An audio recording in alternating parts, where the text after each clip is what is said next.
Apollo 11 mission के बाद आखिर नासा को चांद पर ऐसा क्या मिला जो नए मिशन को जल्दी लॉन्च करने वाला है। वो चांद जो धरती से बहुत करीब दिखाई देता है, लेकिन उसके पास अभी तक कोई जा नहीं पा रहा है। नासा 1969 के बाद अपने नए मिशन आर्टेमिस 2 के जरिए चांद पर जाने की कोशिश करने वाला है। आज इस वीडियो में नासा के उसी आर्टेमिस 2 मिशन के लॉन्च से लेकर लैंड तक पूरे प्रोसेस को विस्तार से जानेंगे और साथ में ये भी जानेंगे कि भारत का इस मिशन में क्या योगदान है। तो बने रहिए वीडियो के अंत तक। आर्टेमिस 2 मिशन का मकसद। सबसे पहले बात करते हैं कि आखिर ये आर्टेमिस 2 करने क्या वाला है। जैसा कि हमने बताया, अपोलो मिशन के बाद ये पहली बार होगा जब इंसान चांद की तरफ जाएंगे। ये एक टेस्ट फाइट है। इसका मकसद है नासा के नए अंतरिक्ष यान जिसका नाम ओरियन है, उसके सिस्टम को चेक करना। इस मिशन में 4 बहादुर अंतरिक्ष यात्री होंगे, Reid Wiseman, Victor Glover, Christina Koch और जेरमी हैंसन। ये पूरा मिशन मैनुअल कंट्रोल होगा जो इन चारों एस्ट्रोनॉट्स के जरिए पूरा किया जाएगा। आपको बता दें कि यह मिशन लगभग 10 दिन तक चलेगा। लॉन्च होने के बाद ये पृथ्वी के ऑर्बिट में कुछ जरूरी जांच करेगा। जब सारे सिस्टम ठीक काम करेंगे तो ये चांद की तरफ बढ़ेंगे। इनका रास्ता बहुत ही अद्भुत है। ये चांद के पीछे की तरफ जाकर एक चक्कर लगाएंगे और वहां से वापस धरती पर आ जाएंगे। इस दौरान ये यूनिट इंसानों द्वारा तय की गई अब तक की सबसे लंबी दूरी तय करेगा, करीब 14 लाख मील। सोचिए, जब ये यात्री चांद के पीछे होंगे तो उनके सामने गहरा काला अंतरिक्ष होगा और पीछे हमारी छोटी सी नीली धरती। वो नजारा कैसा होगा, इसकी कल्पना करना भी रोमांचक है। Space launch system SLS। अब सवाल यह है कि इतने भारी अंतरिक्ष यान को चांद तक पहुंचाएगा कौन। यहां एंट्री होती है नासा के ब्रह्मास्त्र की, जिसका नाम है स्पेस लॉन्च सिस्टम यानी कि SLS। दोस्तों, SLS नासा का अब तक का सबसे शक्तिशाली रॉकेट है।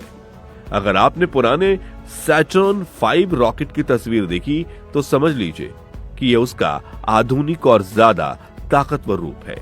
यह रॉकेट इतना बड़ा है कि इसके सामने बड़ी बड़ी इमारतें भी छोटी लगती हैं। SLS का काम है ओरियन कैप्सूल को धरती की ग्रेविटी से बाहर निकालकर चांद की दिशा में फेंकना। यह रॉकेट पुराने मॉडल पर काम करता है, यानी कि जैसे जैसे ईंधन खत्म होता है रॉकेट के हिस्से समुद्र में गिर जाते हैं। हालांकि यह थोड़ा पुराना तरीका है, लेकिन नासा का मानना है कि सुरक्षा के मामले में यह सबसे बेहतर विकल्प है। लेकिन आर्टेमिस 2 सिर्फ रॉकेट उड़ाने के बारे में नहीं है, यह जिंदा रहने, सर्वाइवल के बारे में है। सबसे बड़ा खतरा आर्टेमिस 2 का सबसे नाजुक हिस्सा लॉन्च नहीं बल्कि वापस आना है। जब ओरियन कैप्सूल चांद से वापस आएगा तो उसकी रफ्तार करीब 25,000 मील प्रति घंटा होगी। आवाज की रफ्तार से भी 32 गुना ज्यादा। जब कोई चीज इतनी तेजी से धरती के वायुमंडल में घुसती है तो घर्षण की वजह से जबरदस्त गर्मी पैदा होती है। तापमान करीब 5000 डिग्री फ़ारेनहाइट तक पहुंच जाता है, जितना सूरज की सतह पर होता है। यहां पर हीट शील्ड यानी सुरक्षा कवच का रोल होता है। आपको याद होगा आर्टेमिस 1 मिशन जो बिना यात्रियों के गया था, उसमें हीट शील्ड में कुछ दिक्कतें आई थी, उसका मटेरियल उखड़ गया था। नासा के लिए ये एक बहुत बड़ी चिंता का विषय है। इसलिए आर्टेमिस 2 में नासा कोई जोखिम नहीं लेना चाहता।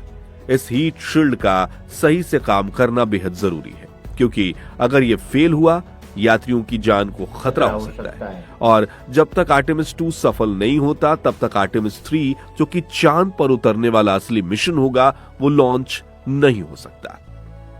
दोस्तों, पिछले साल जब चंद्रयान 3 ने चांद के साउथ पोल पर सफल लैंडिंग करके इतिहास रचा था, तब पूरी दुनिया ने मान लिया था कि भारत अब अंतरिक्ष की एक महाशक्ति बन चुका है।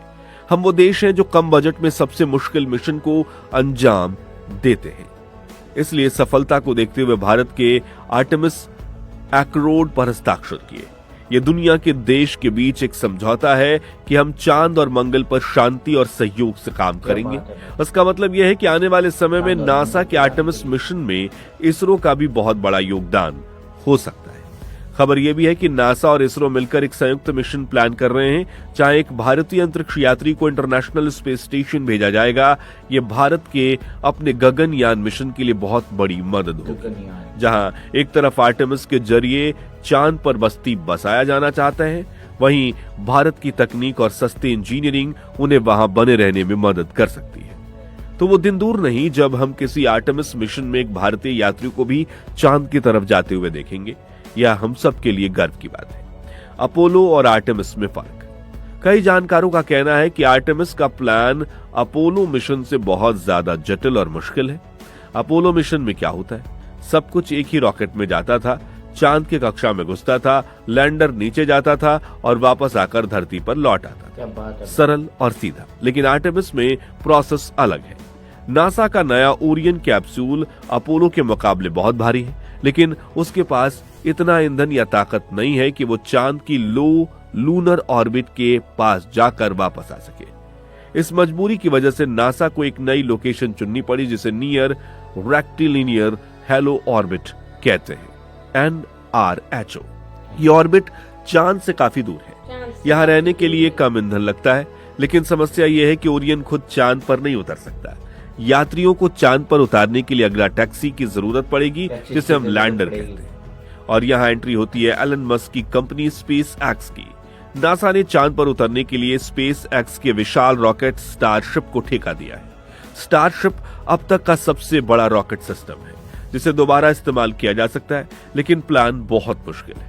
चूंकि ओरियन ऊपर कक्षा में इंतजार करेगा, स्टारशिप को धरती से लॉन्च होकर वहां पहुंचना होगा, लेकिन स्टारशिप इतना भारी है कि वो सीधे चांद तक नहीं जाएगा। उसे पृथ्वी की कक्षा में रुकना पड़ेगा और फिर धरती से कई सारे टैंकर रॉकेट भेजे जाएंगे, जो अंतरिक्ष में ही स्टारशिप में ईंधन भरेंगे। सोचिए, अंतरिक्ष में जीरो ग्रेविटी में एक रॉकेट दूसरे रॉकेट में पेट्रोल भर रहा है। यह तकनीक अभी तक साबित नहीं हुई है, यानी आज तक कभी बड़े पैमाने पर यह टेस्ट नहीं की गई है। चांद पर एक बार उतरने के लिए शायद 10 से 15 रॉकेट लॉन्च करने पड़ेंगे। आलोचकों का कहना है कि यह बहुत जोखिम भरा है। इतने सारे पुर्जे और सिस्टम है कि अगर एक भी चीज गलत हुई तो पूरा मिशन रुक जाएगा। ब्लू ओरिजिन ने भी अपना लैंडर ऑफर किया है, जो थोड़ा पुराना तरीका है, लेकिन नासा अभी स्पेस एक्स की सोच के साथ आगे बढ़ रहा है। असल में देखा जाए तो यह सिर्फ तकनीक की लड़ाई नहीं, ये दो अलग सोच की लड़ाई है। एक तरफ है नासा का पुराना तरीका SLS, ये एक बार इस्तेमाल होने वाला है, मतलब एक बार उड़ो और फिर समुद्र में फेंक दो। ये महंगा है, लेकिन इसका रिकॉर्ड अच्छा है। इसका मकसद जोखिम कम करना है। दूसरी तरफ है स्पेस एक्स का नया तरीका स्टारशिप। इनका मकसद सिर्फ चांद नहीं बल्कि मंगल पर बस्ती बसाना है। एलन मस्क चाहते हैं कि रॉकेट हवाई जहाज की तरह हो, उड़ाओ, लैंड करो, ईंधन भरो और फिर उड़ाओ। यह तरीका सस्ता हो सकता है, लेकिन अभी यह विकास के चरण में है और काफी जोखिम भरा है। नासा इन दोनों के बीच फंस गया है। उन्हें पुरानी सुरक्षा भी चाहिए और नई तकनीक भी। यही वजह है कि आर्टेमिस का समय बार बार आगे बढ़ाया जा रहा है। क्या 2026 तक यह मुमकिन है? नासा ने आर्टेमिस 2 के लिए 2025-26 का लक्ष्य रखा है और आर्टेमिस 3 लैंडिंग के लिए 2026-27 का। लेकिन जानकारों का मानना है कि यह समय सीमा बहुत मुश्किल है। स्टारशिप अभी भी टेस्टिंग फेज में है। हीट शील्ड की समस्या पूरी तरह सुलझना बाकी है। ऊपर से चीन भी तेजी से अपने मून मिशन पर काम कर रहा है। चीन ने ऐलान किया है कि वो 2030 तक अपने यात्रियों को चांद पर उतार देगा और ये एक नई स्पेस रेस है। अगर नासा तकनीक को आसान नहीं करता, जैसे कि स्टारशिप को दोबारा इस्तेमाल करने की जगह उसे एक बार इस्तेमाल की तरह यूज करना, तो हो सकता है कि देरी और बढ़ जाए। कुछ जानकारों का सुझाव है कि जोखिम कम करने के लिए मिशन के प्लान को थोड़ा आसान बनाना चाहिए। दोस्तों, चाहे चुनौतियां कितनी बड़ी हो, आर्टेमिस 2 एक ऐतिहासिक कदम है।